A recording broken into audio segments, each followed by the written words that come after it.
Hi, my name is Rob Eric, and I'd like you to join us each week on RDTV and CATV for This Country Called Agriculture.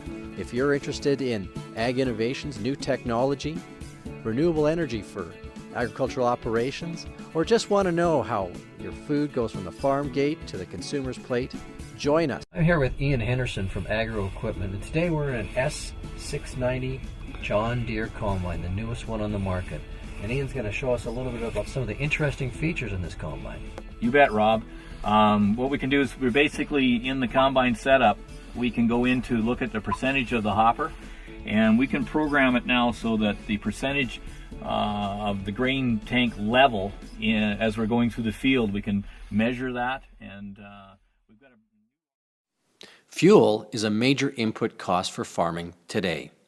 Renewable energy is a promising solution for reducing farm fuel costs. This Country Called Agriculture will examine the current energy generation technologies available to producers. On-farm production of biofuels is becoming a reality. New equipment is emerging that can be easily implemented on any farm site. This Country Called Agriculture will feature innovative processes such as the conversion of canola and other oilseeds to motive fuel. The pace of agribusiness is quickening. Producers need to be continually upgrading operations to ensure profitability. For example, new grain handling and storage processes can enhance operational profitability by improving grain quality and marketability. This Country Called Agriculture will focus on foreign trade and domestic policy issues.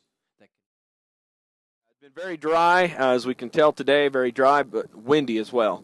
And especially during those really good grass growing months of April, May, and June, we just were extremely dry, but the wind continued to blow. I think the long-term effect we're seeing now for agriculture is especially dealing with cattle and feed, and then going into the winter, what producers plan on doing for hay. I was on the phone this last week actually trying to buy some hay for myself, additional hay for my own family's operation, and the hay right now is somewhere between $300 and $400, and that's locally grown hay. Farmers are just getting to put our third cutting up here in Casper. In fact, the cheapest hay that I've heard discussed has actually been hay imported from Canada. Many of our current issues in agriculture will affect how we continue to farm. One of those issues is food safety. Definitely we have a problem. This problem and what's caused the problem, there's enough blame to share from all the way around, from XL to CFIA to the government to the opposition. Nobody's coming up with solutions, or nobody's talking about solutions. In fact, the information has not been, it's not out there. XL said nothing for a couple of months. Questions that have been asked of industry players have not been answered. I've heard the minister, he did not answer questions. He got quite defensive. The opposition parties keep calling for this and this and this, but there has not been any concrete positive steps to make sure this doesn't happen again.